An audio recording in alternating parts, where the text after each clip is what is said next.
بسم اللہ الرحمن الرحیم۔ کیا آپ جانتے ہیں سب سے خطرناک گناہ کون سا ہے؟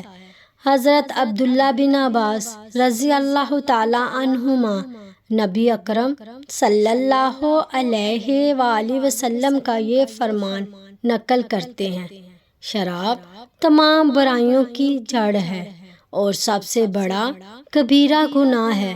جو شخص اسے پی لیتا ہے وہ اپنی ماں کے ساتھ یا اپنے خالہ کے ساتھ یا اپنی پھوپھی کے ساتھ زنا کر سکتا ہے۔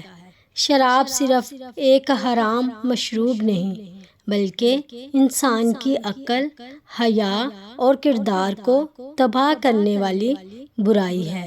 جب انسان نشے میں اپنی سوچنے اور سمجھنے کی صلاحیت کھو دیتا ہے تو وہ ایسے سنگین گناہوں تک بھی پہنچ سکتا ہے جن کا وہ ہوش کی حالت میں تصور بھی نہیں کر سکتا۔